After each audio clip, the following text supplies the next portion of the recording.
Redwood Lumber Company finished cutting all the timber, and they sold the land at auction.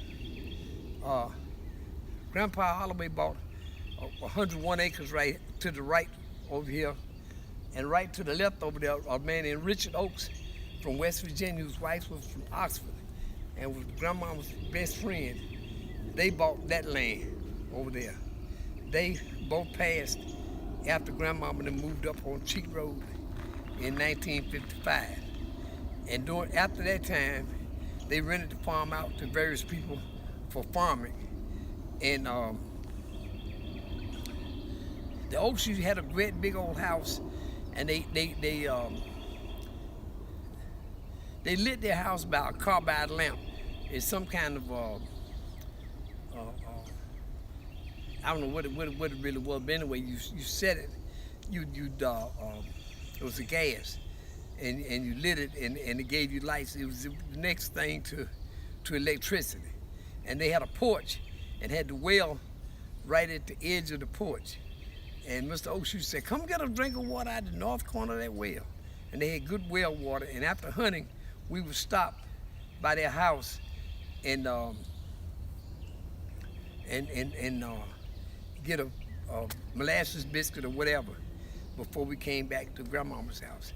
Right down below them, at the end of the street down here where the barricade is, the railroad track came through.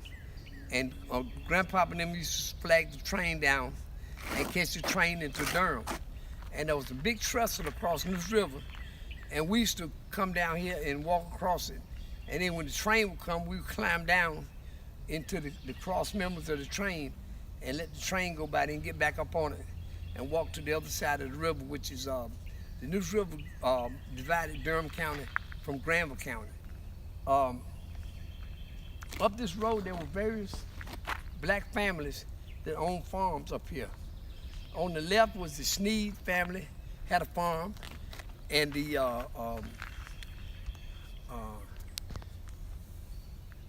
and on the right, the Greens had their farm, and then some of them had some land on the left side of the road. Then on up further was what you call Peaksville, and they had the ball field out there. And Levy Day and his family lived on Washington Goss's family farm land up on the left.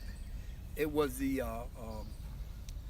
favorites, and there were other families that owned land out here.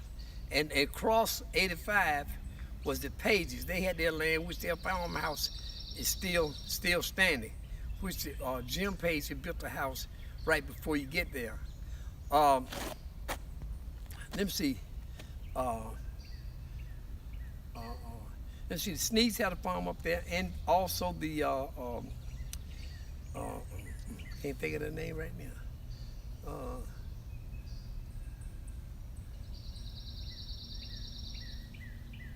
But anyway, this is where the farm was, and this was where all the children, grandpa and grandmama's children, born after 1918, were born.